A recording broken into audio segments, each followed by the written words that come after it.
Bismillahirrahmanirrahim. Assalamualaikum warahmatullahi wabarakatuh. Alhamdulillahi wahdah.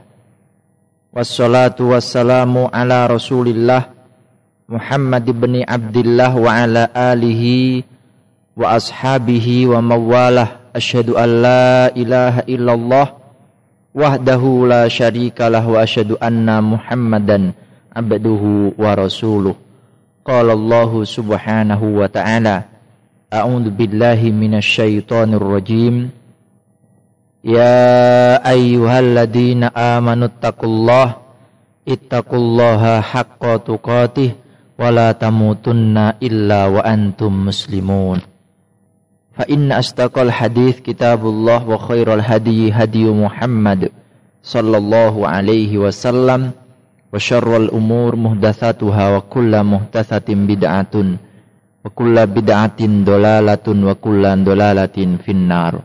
Ayuhal muslimun dimanapun Anda berada, alhamdulillah pada kali ini kita akan melanjutkan pembahasan dalam tafsir surat An-Nisa, tafsir Ibnu Katsir, dalam ayat ke-35 hingga ayat berikutnya. Ikhwatul iman, a'udzu billahi samiil alim minasy syaithanir rajim.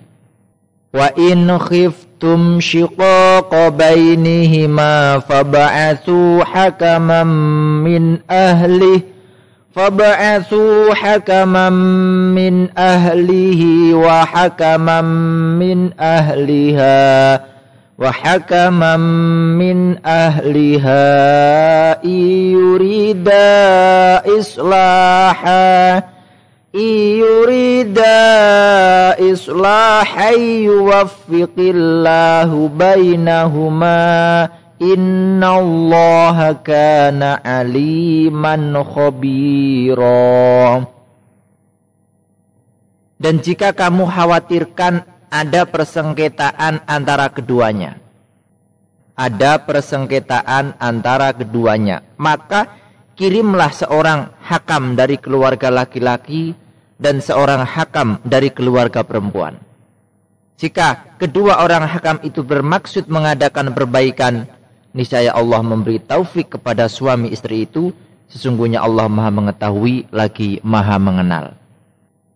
Ayuhal muslimun, pada ayat sebelumnya Allah Ta'ala menyebutkan kasus pertama, yaitu jika terdapat ketidakcocokan dan pembangkangan dari istri. Kemudian menyebutkan kasus kedua, yaitu jika ketidakcocokan muncul dari keduanya, yakni suami istri. Allah Subhanahu wa ta'ala berfirman, wa in khiftum shiqaqa bainihima fab'atsu hakaman min ahlihi wa hakaman min ahliha. Jika kamu khawatirkan ada persengketaan antara keduanya, maka kirimlah seorang hakam, yakni pendamai atau penengah masalah, dari keluarga laki-laki dan seorang hakam dari keluarga perempuan. Para fuqaha berkata, jika terjadi persengketaan di antara suami istri, maka didamaikan oleh hakim sebagai pihak penengah, meneliti kasus keduanya dan mencegah orang yang berbuat dolim dari keduanya dari perbuatan dolim. Jika perkaranya tetap berlanjut dan persengketaannya semakin panjang, maka hakim dapat mengutus seseorang yang dipercaya dari keluarga wanita dan keluarga laki-laki untuk berembuk dan meneliti masalahnya, serta melakukan tindakan yang mengandung maslahat bagi keduanya berupa perceraian atau berdamai. Ini. Dan syariat menganjurkan untuk berdamai. Untuk itu Allah Ta'ala berfirman, yurida islahai wafiqillahu bainahuma. Jika kedua orang hakam itu bermaksud mengadakan perbaikan, niscaya Allah memberi taufik kepada suami istri itu. Nih. Ali bin Abi Thalhah mengatakan, Ani bin Abbasin, Allah Subhanahu wa ta'ala memerintahkan mereka untuk mengutus seorang laki-laki yang saleh, terpercaya dari pihak keluarga laki-laki, dan seorang yang sama dari pihak keluarga wanita, untuk meneliti siapa di antara keduanya yang berlaku buruk. Jika sang suami yang melakukan keburukan, maka mereka dapat melindungi sang istri dan membatasi kewajibannya dalam memberi nafkah. Jika seorang istri yang melakukan keburukan, maka mereka dapat mengurangi haknya dari suami, ya, haknya dapat dikurangi dari suami dan menahan nafkah yang diberikan kepadanya. Jika kedua-duanya sepakat untuk bercerai atau menyatu kembali, maka boleh saja perkara itu ditetapkan. Ini. Jika keduanya berpendapat untuk disatukan kembali misalkan, lalu salah satu suami istri itu ridho, sedangkan yang lain tidak suka, kemudian salah satunya mati, maka yang meridhoinya dapat waris dari yang tidak meridhoi. Sedangkan yang tidak suka tidak dapat waris dari yang diridho. Ini hadis riwayat Ibnu Abi Hatim dan Ibnu Jarir. Ini salah satu penafsiran dari iyurida islaha yuwaffiqillahu bainahuma. Syekh Abu Umar bin Abdul Bar berkata, para ulama sepakat bahwa apabila terjadi perbedaan pendapat di antara kedua hakam tersebut, maka pendapat yang lain tidak berlaku. Dan para ulama pun sepakat bahwa pendapat keduanya untuk menyatukan kembali harus dilaksanakan sekalipun suami istri tak mewakilkan. Akan tetapi mereka berbeda pendapat apakah pendapat kedua, yakni kedua hakam tentang perceraian harus dilaksanakan pula. Ini terjadi perbedaan pendapat. Diceritakan dari jumhur ulama bahwa pendapat itu wajib pula dilaksanakan walaupun tanpa penyerahan perwakilan. Ini. Sekarang ayat yang berikutnya, ayat ke-36.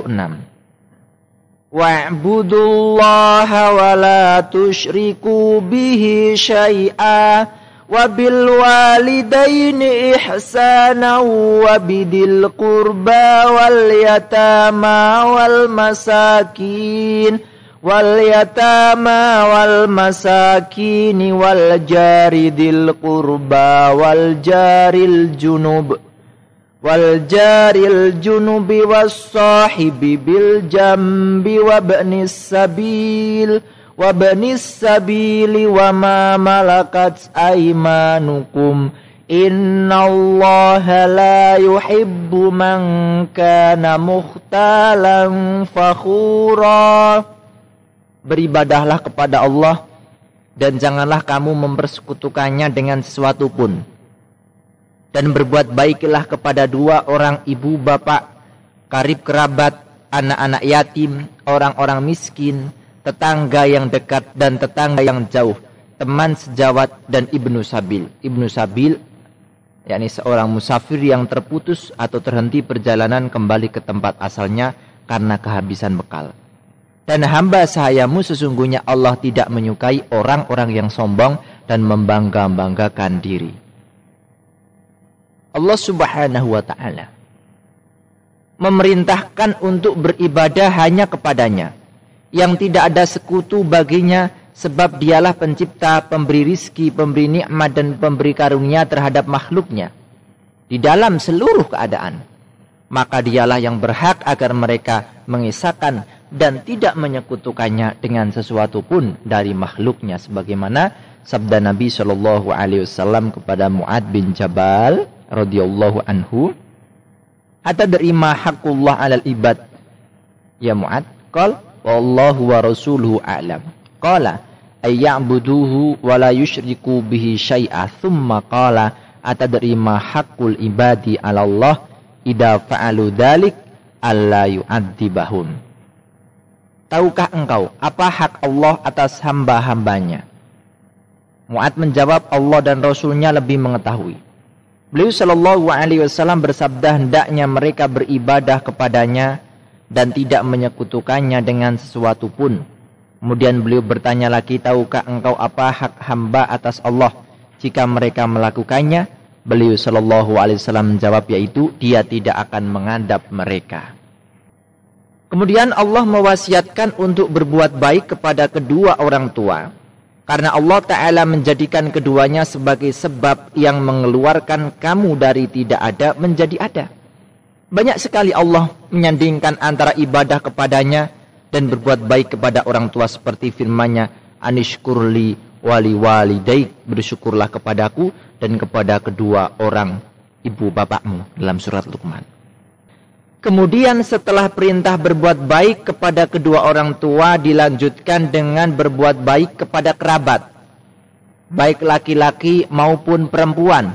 Kemudian Allah berfirman, wal yatama, dan anak-anak yatim. Hal itu dikarenakan mereka kehilangan orang yang menjaga kemaslahatan dan nafkah mereka. Maka Allah Ta'ala perintahkan untuk berbuat baik dan lemah lembut kepada mereka. Kemudian Allah Ta'ala berfirman, wal masakin, dan orang-orang miskin, yaitu orang-orang yang sangat butuh di mana mereka tidak mendapatkan orang-orang yang dapat mencukupi mereka. Maka Allah perintahkan untuk membantu mencukupi kebutuhan mereka dan menghilangkan kesulitan mereka. Ini pembicaraan tentang fakir miskin diuraikan dalam surat Taubah. Firman-Nya, wal jari dil qurba wal jaril junub, tetangga yang dekat dan tetangga yang jauh. Ali bin Abi Thalha mengatakan dari Ibni Abbas, wal jari dil qurba, tetangga yang dekat yaitu orang yang antara kamu dan dia memiliki hubungan kekerabatan. Itu yang dimaksud wal jari dil qurba. Sedangkan wal jaril junubi, tetangga yang jauh yaitu orang yang antara kamu dan dia tidak memiliki hubungan kerabat. Demikian pendapat yang diriwayatkan dari Ikrimah, Mujahid, Maimun bin Mahran, Ad-Dahha, dan lainnya. Kemudian ikhwatul iman, dari Nauf al-Bakkali tentang firman Allah Ta'ala, wal jari dil qurba, tetangga yang dekat, yakni tetangga yang muslim. Sedangkan wal jaril junub, tetangga yang jauh, yaitu orang Yahud dan Nasara. Hadis riwayat Ibnu Jarir dan Ibnu Abi Hatim. Jafir al-Ju'fi mengatakan dari Asy-Sya'bi, yakni dari Ibnu Mas'ud, bahwa firman Allah wal jari dil qurba, yaitu wanita. Sedangkan Mujahid berkata pula tentang firman-Nya wal jaril junubi, yaitu teman dalam perjalanan. Banyak hadis-hadis yang menjelaskan tentang wasiat untuk tetangga dan hanya kepada Allah tempat memohon pertolongan. Hadis pertama, Imam Ahmad meriwayatkan dari Abdullah bin Umar radhiyallahu anhuma anna Nabi sallallahu alaihi wasallam qala, "Ma zala Jibrilu yusini bil jari hatta dhanantu annahu sayuwarithu." Jibril senantiasa mewariskan aku atau mewasiatkan kepadaku, ya, kata Rasul, tentang tetangga hingga aku menyangka akan mewarisinya. Dikeluarkan Bukhari dan Muslim dalam Sahihain. Hadis kedua, Imam Ahmad meriwayatkan dari Umar radhiyallahu anhu, Rasulullah sallallahu alaihi wasallam bersabda, "La yashba'ur rajul tuna jarih." Janganlah seseorang kenyang tanpa memperhatikan tetangganya. Hanya Imam Ahmad yang meriwayatkan hadis ini. Hadis ketiga, Imam Ahmad meriwayatkan Ali bin Abdullah telah menceritakan kepada kami dari Muhammad bin Sa'ad al-Ansari, dia mendengar Abu Zabhah al-Kala'i berkata, aku mendengar Al-Miqdad bin al-Aswad berkata, Rasulullah sallallahu alaihi wasallam bersabda kepada para sahabatnya, "Ma taquluna fiz zina?" Apa yang kalian katakan tentang zina? Qalu, yakni para sahabat, mereka menjawab, haramun harramahullahu wa rasuluh wa huwa haramun ila yaumil qiyamah. Perilaku yang diharamkan Allah dan Rasulnya, maka hal itu akan tetap haram hingga hari kiamat. Faqala Rasulullah sallallahu alaihi wasallam, yakni beliau bersabda, la ayyazniya rajul bi ashri niswatin aisaru alaihi min ayyazniya fi halilati jarihi. Zinanya seorang dengan 10 wanita lebih ringan baginya daripada berzina dengan istri tetangga. Qala ma taquluna fis sariqah. Beliau sallallahu alaihi wasallam melanjutkan pertanyaannya, apa yang kalian katakan tentang pencurian? Qalu, mereka menjawab, yaitu harramahallah wa rasuluh faya haramun ila yaumil qiyamah. Perilaku yang diharamkan Allah dan Rasulnya, maka hal itu akan tetap haram hingga hari kiamat. Qala la ayyasrika rajul min asyarati abyatin aisaru alaihi min ayyasrika min jarih. Beliau bersabda, seorang yang mencuri di 10 rumah lebih ringan baginya daripada mencuri dari rumah tetangganya. Hanya Imam Ahmad yang meriwayatkan hadis ini. Hadis ini memiliki syahid dalam kitab Sahihain dari hadis Ibnu Mas'ud radhiyallahu anhu. Aku bertanya, ya Rasulullah, apakah dosa yang paling besar? Beliau sallallahu alaihi wasallam menjawab, anta ja'ala lillahi niddan wa huwa khalaqaka. Qultu summa iqal an taqtula waladaka khasyata ayat amama'aka. Wa qultu summa iqal an tuzniya halilata jarika. Engkau menjadikan tandingan bagi Allah, padahal Allah lah yang menciptakanmu. Aku bertanya lagi, kemudian apalagi? Beliau sallallahu alaihi wasallam menjawab, engkau bunuh anakmu karena takut makan bersamamu. Aku melanjutkan pertanyaan, kemudian apalagi? Beliau sallallahu alaihi wasallam menjawab, engkau berzina dengan istri tetanggamu. Hadis keempat, ikhwatul iman, Imam Ahmad meriwayatkan bahwa Aisyah radhiyallahu anha bertanya kepada Rasulullah alaihi salatu wasallam, sesungguhnya aku memiliki 2 orang tetangga. Mana di antara keduanya yang paling berhak aku beri hadiah? Beliau sallallahu alaihi wasallam menjawab, ila aqrabihima minka baban, yakni orang yang pintunya paling dekat denganmu. Hadis riwayat Imam Bukhari. Ayyuhal muslimun. Wasahibi bil jambi. Firman Allah Ta'ala lanjutan dari ayat tadi. Teman sejawat. Imam Sauri mengatakan dari Ali dan Ibnu Mas'ud, keduanya berkata yaitu wanita. Ibnu Abi Hatim berkata pendapat serupa diriwayatkan dari Abdurrahman bin Abi Layla, Ibrahim Nakhai, Al-Hasan, Sa'id bin Jubair dalam salah satu riwayat Ibnu Abbas, dan jamaah berkata yaitu orang yang lemah, sedangkan Ibnu Abbas lainnya mengatakan yaitu teman dalam perjalanan. Sedangkan Ibnu Sabil menurut Ibnu Abbas dan jamaah adalah tamu.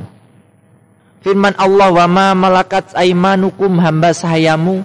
Ayat ini merupakan wasiat untuk para budak karena mereka lemah dalam bertindak dan tawanan di tangan manusia. Untuk itu Rasulullah Shallallahu alaihi wasallam di saat sakit menjelang wafatnya, beliau mewasiatkan umatnya dengan sabdanya, as-shalah, as-shalah wa ma malakat aimanukum. Jagalah solat dan hamba sahayamu. Beliau terus mengulanginya hingga lisannya tidak mampu lagi berucap. Imam Ahmad meriwayatkan dari Miqdam bin Ma'di Karib. Ia berkata Rasulullah alaihi salatu wassalam bersabda, ma at'amta nafsaka fahuwa laka sadaqah, wa ma at'amta waladaka fahuwa laka sadaqah, wa ma at'amta zaujataka fahuwa laka sadaqah, wa ma at'amta khadimaka fahuwa laka sadaqah. Apa yang engkau makan untuk dirimu sendiri, maka itu sedekah bagimu. Dan apa yang engkau berikan untuk anakmu, maka itu sedekah bagimu. Makanan yang engkau berikan untuk istrimu, maka itu sedekah bagimu. Dan makanan yang engkau berikan untuk pembantumu, maka itu sedekah bagimu. Riwayat Imam Nasa'i dari hadis Baqiyah, isnadnya sahih. Alhamdulillah, segala puji bagi Allah Ta'ala. Dari Abdullah bin Amr bahwa ia berkata kepada bendaharanya, apakah telah engkau berikan makanan kepada budakmu? Dia menjawab tidak. Beliau pun berkata, pergilah dan berikan kepada mereka, karena Rasulullah alaihi salatu wasallam bersabda, kafa bil mar'i ithman ayyah bisa amman yamliku qutahum. Cukuplah berdosa bagi seseorang jika ia menahan makanan orang yang di bawah kepemilikannya atau tanggungannya. Di riwayat Imam Muslim. Dari Abu Hurairah juga bahwa Nabi Shallallahu alaihi wasallam bersabda, lil mamluk ta'amuhu wa kiswatu wa la yukallafu minal amal illa ma yutiku. Seorang budak berhak mendapatkan makanan dan pakaian, dan hendaklah ia tidak dibebani pekerjaan kecuali yang dia mampu mengerjakannya. Riwayat Imam Muslim. Dari Abu Hurairah bahwa Nabi Shallallahu alaihi wasallam bersabda, idza ata ahadakum khadimuhu bi ta'amihi fa illam yujlishu ma'ahu falyunawilhu luqmatan aw luqmatin aw aklatan aw aklatain fa innahu waliyaharrahu wa ilajahu. Apabila pembantu mendatangi salah seorang di antara kalian dengan membawa makanannya, kalau ia tidak mendudukkannya bersamanya, maka berikanlah, ambilkanlah untuknya 1 atau 2 jenis makanan, sesuap atau 2 suap makanan, karena ia telah memasak dan memanaskannya. Dikeluarkan Imam Bukhari dan Muslim. Sedangkan lafaz Imam Muslim, falyuq'iduhu ma'ahu falyakul, fa in kana ta'amu mashfuhan qalilan falyada' fi yadihi aklatan aw aklatain, maka hendaklah ia mendudukkannya dan makan bersamanya. Jika makanannya adalah untuk orang banyak tetapi hanya ada sedikit, maka letakkanlah di tangannya 1 atau 2 suapan. Dari Abu Dzar bahwa Nabi alaihi salatu wasallam bersabda, "Hum ikhwanukum khawalukum. Ja'alahumullahu tahta aydikum faman kana akhuhu tahta yadihi falyut'imhu mimma ya'kul wa yulbishu mimma yalbas wa la tukallifuhum ma yaglibuhum fa in kallaftumuhum fa'ainuhum." Mereka adalah saudara dan kerabat kalian yang dijadikan Allah di bawah kekuasaan tanggungan kalian. Barang siapa yang saudaranya berada di bawah tanggungannya, maka berilah makanan dari apa yang dia makan. Berikanlah pakaian dari apa yang dia pakai. Dan janganlah kalian tugaskan mereka sesuatu yang mereka tidak mampu. Dan jika kalian membebankan pekerjaan kepada mereka, maka bantulah mereka. Riwayat Bukhari dan Muslim. Nah, firman-Nya innallaha la yuhibbu man kana mukhtalan fakhura. Sesungguhnya Allah tidak menyukai orang-orang yang sombong dan membangga-banggakan diri. Artinya dia melihat atau artinya sombong dalam dirinya, bangga, angkuh dan sombong pada orang lain, melihat dirinya lebih baik dari mereka dan ia merasa besar dalam dirinya. Padahal di sisi Allah ia hina dan di sisi manusia ia dibenci. Imam Mujahid berkata tentang firman-Nya mukhtalan yaitu sombong, fakhuran yaitu setelah diberikan berbagai nikmat ia tidak bersyukur kepada Allah, yaitu merasa sombong kepada manusia dengan apa yang diberikan Allah berupa nikmat yang serta atau nikmatnya serta sedikit rasa syukurnya kepada Allah Subhanahu wa ta'ala. Ikhwatul iman, alladzina yabkhaluna wa ya'muruna an-nasa bil bukhli wa yaktumuna ma atahumullahu min fadlihi wa a'tadna lil kafirina 'adaban muhina walladzina yunfiquna amwalahum ri'a'an nasi wa la yu'minuna billahi wa la bil yaumil akhir wa may yakunish syaitanu lahu qarinan fasa'a qarina wa madza 'alaihim law amanu billahi wal yaumil akhir wa anfaqu mimma razaqahumullah wa kana Allahu bihim 'alima. Ini firman Allah mencela orang-orang yang kikir dengan harta mereka untuk dinafkahkan sesuai perintah Allah berupa berbakti kepada kedua orang tua, berbuat baik pada kerabat, anak yatim, orang miskin, tetangga dekat, tetangga jauh, teman sejawat, ibnu sabil, dan hamba saya sekalian. Serta mencela orang yang tidak menyerahkan hak Allah dalam harta mereka dan menyuruh orang lain berbuat kikir. Firman-Nya wa yaktumuna ma atahumullahu min fadlih, dan menyembunyikan karunia Allah yang telah diberikannya kepada mereka. Kikir berarti mengingkari nikmat Allah dan tidak menampakkannya. Alladzina yabkhaluna wa ya'muruna an-nas bil bukhl, yaitu orang-orang yang kikir dan menyuruh orang lain berbuat kikir dan menyembunyikan karunia Allah. Tidak ditampakkan dalam makanan, pakaian, pekerjaan, pemberian, kedermawanannya. Untuk itu mereka diancam dengan firman-Nya wa atadna lil kafirina adabam muhina, yakni dan kami telah menyediakan untuk orang-orang kafir siksa yang menghinakan. Al-kufru adalah tirai dan tutupan. Orang yang bakhil itu menutup nikmat Allah yang diberikan kepadanya, menyembunyikan dan mengingkarinya, maka berarti ia kafir kepada nikmat Allah yang diberikan kepadanya. Kafir nikmat. Ayat berikutnya, walladzina yunfiquna amwalahum ri'a'an nas, dan orang-orang yang menafkahkan harta-harta mereka karena riya kepada manusia. Pada ayat pertama Allah menyebutkan orang-orang yang memegang harta yang tercela, yaitu orang-orang yang kikir. Kemudian pada ayat berikutnya Allah menyebutkan pula para dermawan yang riya, di mana tujuan pemberiannya hanyalah kebanggaan dan pujian orang lain dan sama sekali tidak mencari keridhaan Allah Ta'ala. Di dalam hadis sahih riwayat Imam Muslim, At-Tirmidzi dan An-Nasa'i mengenai 3 golongan manusia yang api neraka itu dinyalakan pertama kali untuk mereka. Mereka itu adalah orang alim, pejuang dan dermawan. Mereka semua ini riya dalam amal mereka. Yaqulu sahibul mal ma taraktu min syai' tuhibbu an yunfaqa fi illa anfaqtu fi sabilik. Fayaqulullah kadabta innama aradta ayyu qala jawadun faqad qila. Sang dermawan berkata, aku tidak tinggalkan sesuatu pun yang engkau cintai untuk dinafkahkan kecuali aku pun menafkahkannya di jalanmu. Allah berfirman, kamu dusta. Kamu lakukan hal itu hanyalah untuk dikatakan dermawan dan kamu telah dikatakan dermawan. Artinya kamu telah terima balasanmu di dunia, yaitu sesuatu yang engkau tuju dalam perbuatanmu. Untuk itu firman-Nya, wala yu'minuna billahi wala bil yaumil akhir, dan orang-orang yang tidak beriman kepada Allah dan kepada hari kemudian, yaitu orang yang membawa mereka melakukan perbuatan buruk dan memalingkan mereka dari ketaatan ke arah mencari keridhaan dunia, adalah syaitan.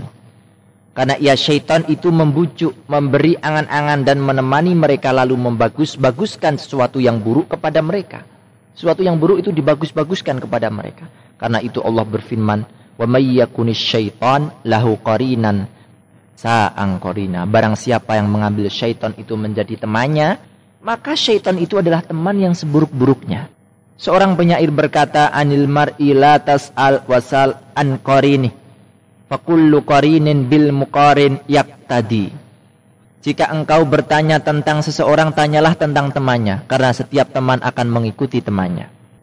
Wa madza 'alaihim law amanu billahi wal yaumil akhir wa anfaqu mimma razaqahumullah. Apakah kemandorotannya bagi mereka kalau mereka beriman kepada Allah dan hari kemudian dan menafkahkan sebagian rizki yang telah diberikan Allah kepada mereka? Artinya, adakah sesuatu yang membahayakan mereka? Seandainya mereka beriman kepada Allah, menempuh jalan terpuji, berpaling dari riya, menuju ikhlas. Beriman kepada Allah karena mengharap janjinya di akhirat bagi siapa yang memperbaiki amalnya, serta menafkahkan sebagian rizki yang diberikan oleh Allah kepada mereka ke jalan-jalan yang dicintai dan ridhoinya. Itu maksud ayat tersebut. Wa kana Allahu bihim alima, dan Allah Maha mengetahui keadaan mereka.